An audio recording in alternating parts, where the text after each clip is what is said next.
All right, here we are. Here we are. I'm finally back. Give me 1 second. Just need to make a slight adjustment here. All right, perfect. So I hope everything is coming out smoothly. Let me tell you something. I know I have been very absent, and I was on David Chapman's show in the lead up to the election, giving my predictions, and I'm glad I did because my whole prediction map is already there. It's already there for everybody to see. And but anyway, let me first, because I know a lot of people are probably going to watch this on replay and not necessarily live, so because I didn't do much advertising, shall we say, for the stream. But I know that I have been very absent, especially in the run up the last couple of weeks to the election. What happened was I had to go home to visit my parents, and I had planned on it only being a week-long visit. And it ended up turning into, for various reasons beyond my control, more than a 2-week visit. Things come up, life happens, and obviously when I'm there, I don't have all my streaming equipment, I don't have all this stuff. So hard to do a stream when you're there, okay? And then I came back here to my abode here in Florida, and I went on David Chapman's show, and I highly recommend you go watch our pre-election stream so you can see just how right we all were. David Chapman was even more correct than I was. But it's funny, I was looking at I did a electoral college prediction map way back, and I think it was September, and it was best case scenario for Trump. And it was exactly the outcome. And there are tons of comments there. This will never happen. Are you out of your mind? This guy's a moron. And I must say, it's very delightful to have that be the actual result. But we'll get into that. So anyway, I came back. I did David Chapman's show. And then I was going to do a few more shows. Like when I came back to Florida, there was only like 4 or 5 days left before the election. So I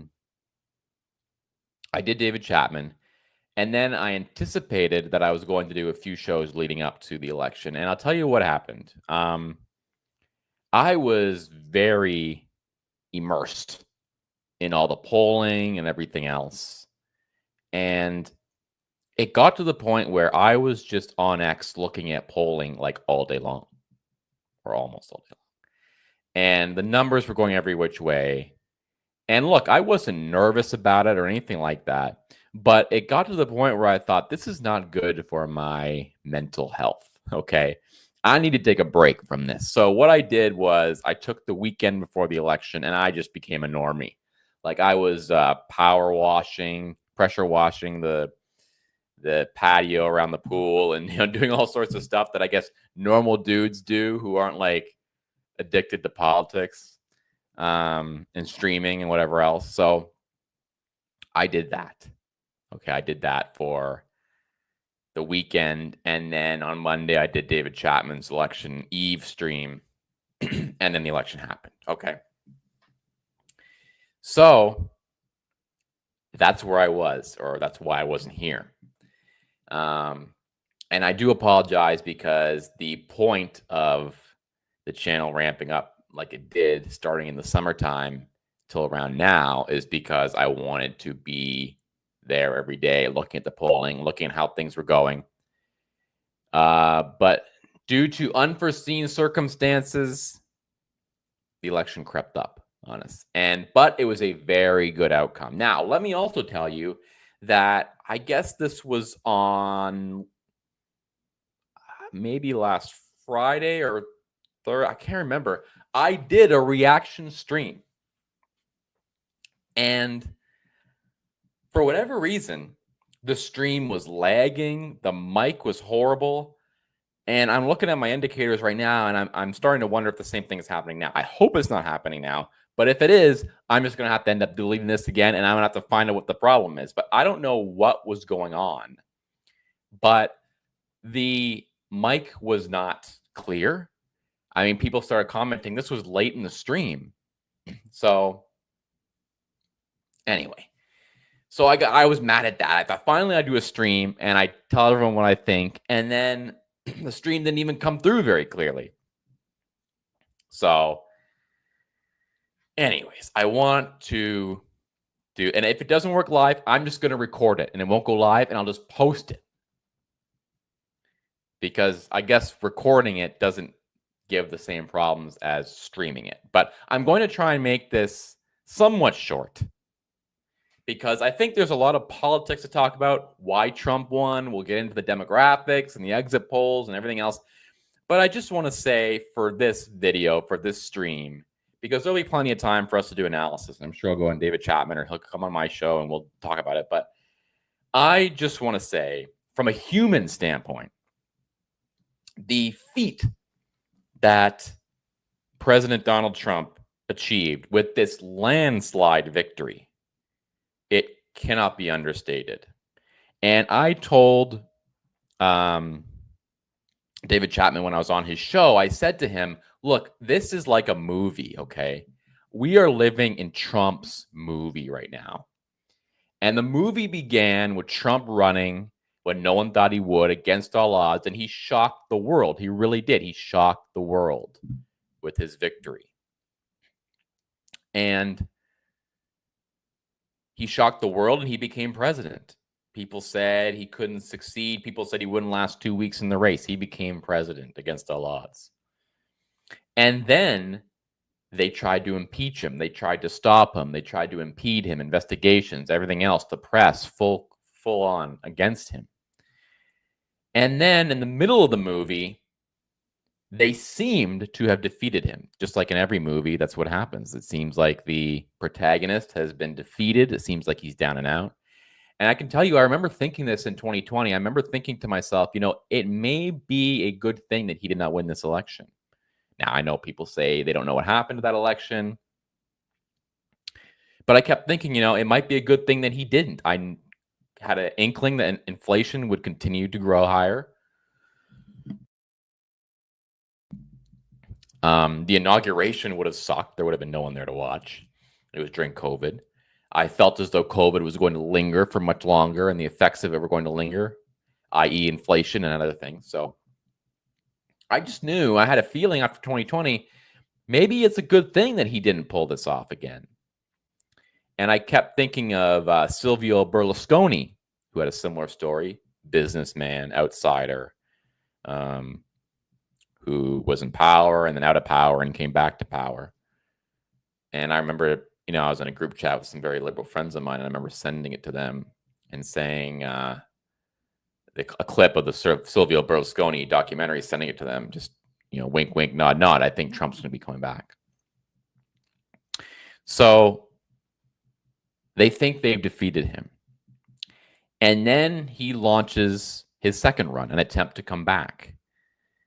And he does so to much fanfare, but he also does so, if you remember, there was a lot of doubts about whether he was going to be able to even get the nomination. Ron DeSantis was going to get the nomination. Ron DeSantis did not get the nomination, due in large part to the lawfare that they launched against Trump. Because once they launched all that lawfare, his numbers went up and people came back to him. And that's when he won the primary, when the lawfare began.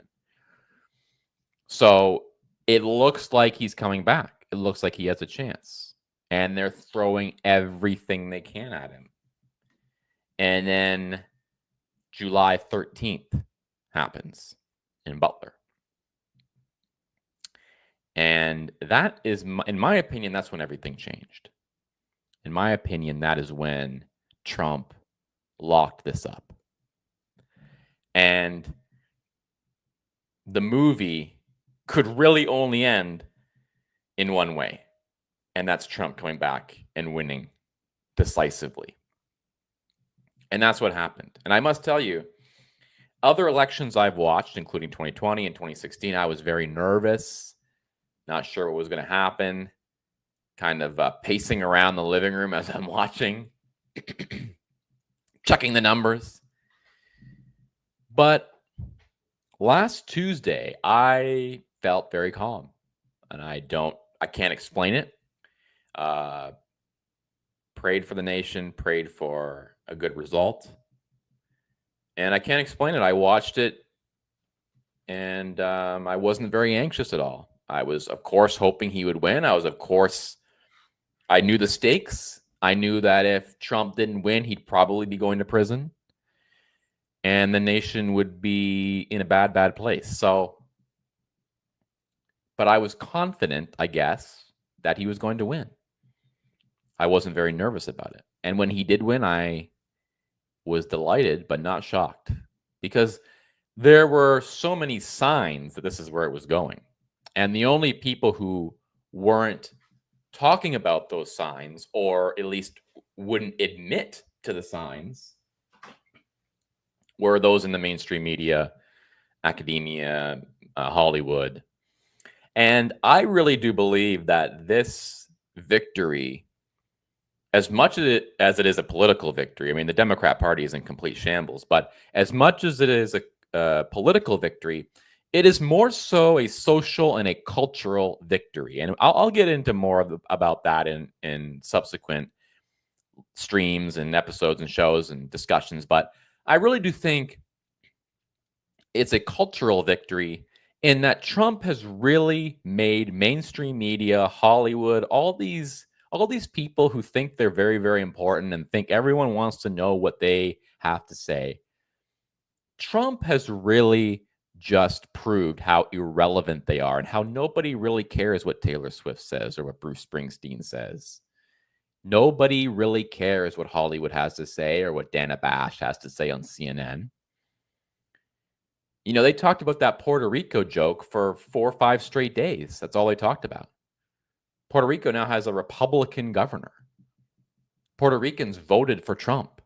Hispanics voted for Trump in large numbers, and we'll talk about why that is again later on. But for now, I just want to talk about the human element, the human story, and that is that Trump is and has now solidified his place in history as one of the greatest Americans to ever live, because he is as much a political figure as he is a cultural figure and a cultural phenomenon. And I know I'm not the first person to say this, obviously, but he really encapsulates the American ethic in so many ways. He had success in entertainment, he had success in business, and now he has the ultimate success in politics, being elected president and then being reelected to his second term as president. So this is just, you know, to succeed so fantastically in 3 of the big cultural worlds of America, business, entertainment, and politics. I don't know how you could ever question. I don't know how you could ever deny that he is the ultimate American in so many ways. And he is going to go down in history as a great, great man. Controversial, yes. But all his critics, all the way down, have been silenced.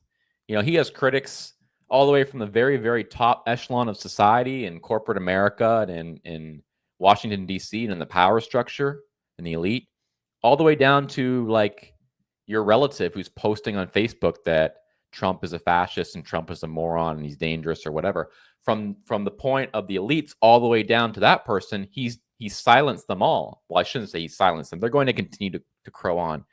But he is really won. He's won. And no matter what happens from here on out in his presidency, this is just an historic victory, and they can never take this away from him. I will say, though, I pray for his protection, even still, all the way from now to Inauguration Day and beyond. He's going to need that protection because I know there are still forces out there against him, and we pray for his protection and we pray for the nation. But Trump has really, I just wanted to talk about tonight, before we get into all the politics and who voted how and why they voted this way and why Kamala lost and why Trump won. I just wanted to note the incredible human story, which is, and I saw it today posted on X, someone posted a photo of Trump, of his mugshot, and then a photo beside it of Trump sitting beside Biden today in the Oval Office, and basically said, look, these photos were taken 15 months apart. Never give up on yourself. And it's true. It's just unbelievable. I've never seen someone fight through such opposition and just never back down and never let up. And he just walks through it no matter what they throw at him. You know, he's like, and I tell people, it's like watching a movie where like they keep trying to catch him and they can't.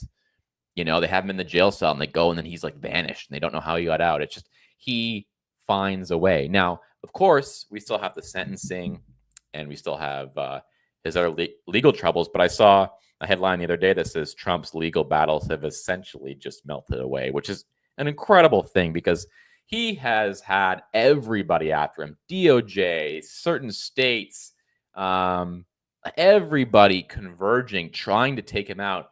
The whole legal system all conspiring to take him out, and he still came out victorious. So just an incredible story, honestly, and I wanted just to kind of document my reaction, my initial reaction to it. Another reason why I didn't want to do a show or a stream or a reaction right after it happened was I feel like there's a lot of knee-jerk reactions. There's a lot of kind of just kind of instant reactions that don't always pan out to be true. You know, I remember in 2016, people doing, commenting on the night after, the day after, and they're saying Trump even won the popular vote. Well, he didn't end up winning the popular vote in 2016 after California came in. And people make certain judgments about what happened based on exit polling. And sometimes the exit polling is right. Sometimes it's wrong. We'll look at it. But, and then once all the dust settles, they end up being kind of wrong about what happened. So I wanted to wait a week kind of to collect my thoughts. I wanted to make sure I wasn't just coming on here and like hooting and hollering but obviously, look, we deserve to celebrate. Trump's fans deserve to celebrate. But I will warn people, and I've told people this in my personal life as well. I would say from now till Inauguration Day, if there are people you know who are not Trump supporters, or especially if they're Trump haters, my advice is to not engage at all. And this counts for Instagram, this counts for text messaging, this counts for in-person. Because they are very volatile right now. And I feel like they have ginned themselves up. And a lot of it is mental illness. I have to be very blunt about it. When you see the hatred of him, the intense hatred, it's clearly there's something else going on. You know, it's not like political as much as it is something else that's manifesting in that way. So my advice is don't gloat. I know we feel like we really deserve it, but we deserve to gloat, but we shouldn't. It's not our nature. It's not what we do. It's okay to post a little something on social media in celebration, but I wouldn't rub it in too much. Okay. That's my advice to you. Don't rub it in. Don't gloat. We won. The imagery of Trump, and the reports and the news items and eventually him standing there taking the oath of office will speak loudly enough without us having to go out there and carry on. So, you know, look, I encourage you to post your support for Trump, wear the MAGA hat, be proud, be happy, and be grateful that he won. Pray for his protection though, and also just go easy on the gloating, because the other side is very, very extremely vulnerable right now. And I know what they say about him and what they say about us. Look, I've had my share of conversations with people, and their reactions to me supporting Trump have been very, very extreme and concerning, to say the least. But we have to rise above that. And look, we won. Okay, winning is enough. We don't have to win and go and convince people how much we won and how amazing it was. So it's okay. My advice is it's okay to go out there and be happy. If you want to post something, go ahead and post it. But in terms of when you're having interactions with people, especially the Trump haters, walk away from now until inauguration day, because they're not in a good place right now. They are extremely volatile. They are confused, a lot of them, because they're listening to media sources who are not telling them the truth, and they are also angry, and you're more prone to getting into vicious arguments and conflicts and just stuff you don't want to be a part of. If you win, you don't want to be arguing and getting into all these unnecessary conflicts with family members and friends. So I know Thanksgiving is coming up. My advice, people ask you who you voted for, you can proudly say Trump. If they ask what you thought about the election, you can proudly say, I'm very happy with the result. But try not to go out there trying to convince people that Trump is the right choice, because a lot of people, they are not open to your arguments right now. They're not open to your argument. They're open to an argument. So that's all I would say. That's what I would say. So there'll be plenty of time to talk about demographics and exit polls and why Trump won and who voted what way and why the Hispanics voted for him. But for now, I think it's just fair to say this is one of the craziest stories, one of the most incredible comebacks, the greatest political comeback, the greatest comeback in American political history, bar none. And, I'm watching MSNBC. I'm watching Jimmy Kimmel. I'm watching Joy Reid, MSNBC. I'm watching a lot, and it's interesting to see their reactions and their meltdowns. And now it's going to be interesting to see who Trump picks, and he's already started to make his selections for his cabinet and whatnot. So here is my plan, and I know I have lost a lot of credibility after not streaming for a while, but my plan, I'm not going to make a promise because I don't like to make promises I can't keep, but my plan is to do a lot of streams and talk about the cabinet picks, talk about which ones I like, which ones I'm not crazy about, talk about just what's going on in Trump world, and maybe a little bit about what's going on in Democrat world, and see if they're doing a little introspection or what their plans are. So that's what I'm going to look to do. And if you remember, in 2016, it was a crazy time. Remember, he was bringing people into Trump Tower day after day. Kanye would come in one day, then there'd be like Elon or whoever was coming in every day. It'd be like business tycoons and then celebrities, and they were all just going through the lobby in Trump Tower. So I don't know. Obviously, he's not going to do the Trump Tower thing anymore. But I do think it's going to be a very entertaining time from now until Christmas. So we'll enjoy that, and there'll be plenty of content. And the good news is there's going to be plenty of content for 4 years. Because I told you, and I admitted this, if this thing went the other way, I would have possibly considered not doing it anymore, the streaming, because, there's only so much negativity you can report on. So now that Trump's president, or not president yet, president-elect, and again, I do pray they protect him very well and get him to that point. So I think he has good people around him, though. So I'm confident of that. So we're going to talk about that, and then and once he's president, we'll talk about the decisions he's making.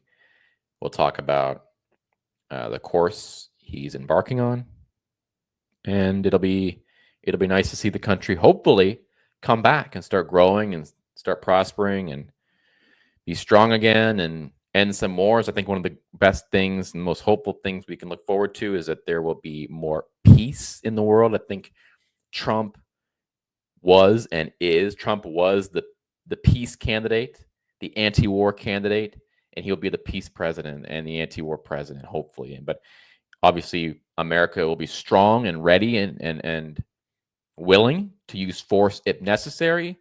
But hopefully, he'll be able to end or negotiate a conclusion to the Ukraine-Russia conflict, and then Israel and Gaza and the rest of that. So I'm looking forward to all that. I'm looking forward to streaming, hopefully more, and we'll talk about it. And so if you haven't already, please subscribe to my channel. Please comment. So we'll see. We'll see. I know I lost some subscribers. I deserve it. But we'll see if I can get back to 700. That's my goal, to get back to 700 and then 1,000. Once I'm at 1,000, then we're gonna completely take off. And I hope that the Trump presidency is very good for this channel. I think it will be, and I think there'll be a lot of good content. We're going to have a lot of great press conferences. I mean, admit it, as much as we really want to save the country and as much as that is the main task at hand, the entertainment factor is off the charts. So I'm looking forward to it. But in terms of last Tuesday, an incredible night. And as I say, I was calm the whole night.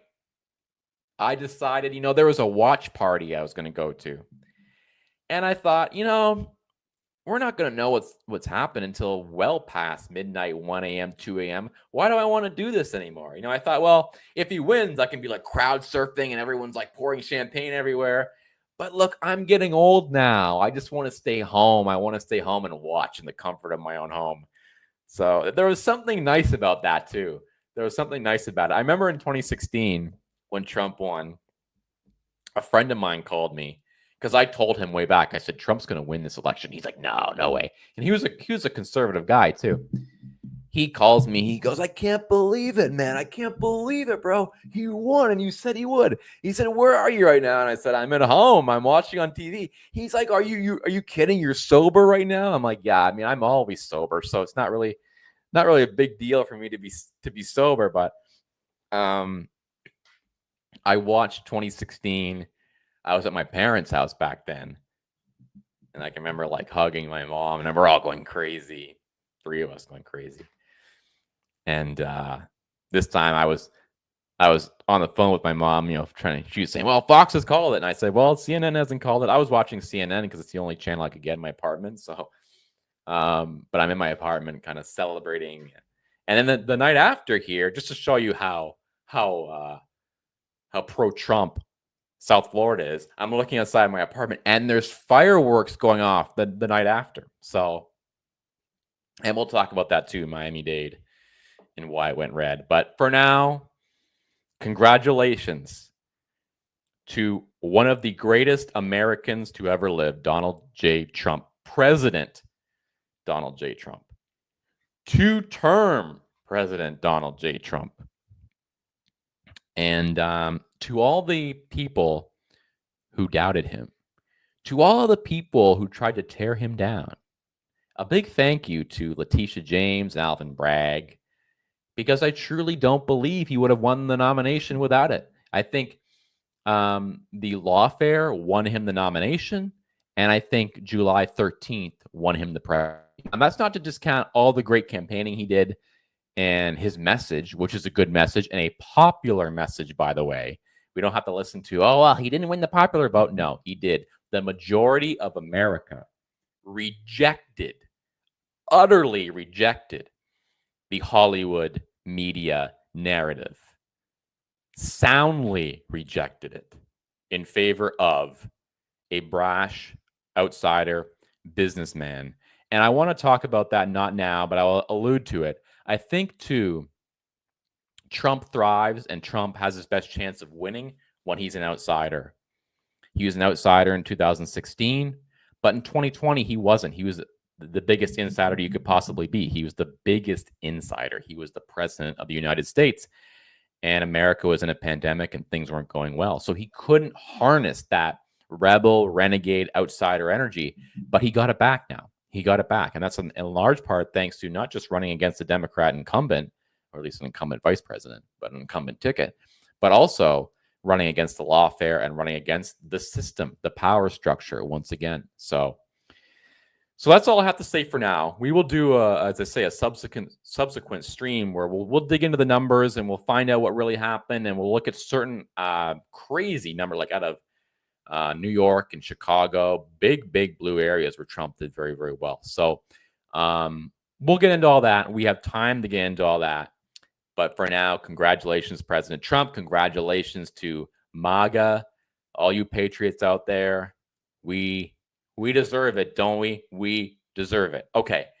Subscribe to my channel. Follow me on X, FLA Millennial, and subscribe to my YouTube channel in the bottom right-hand corner.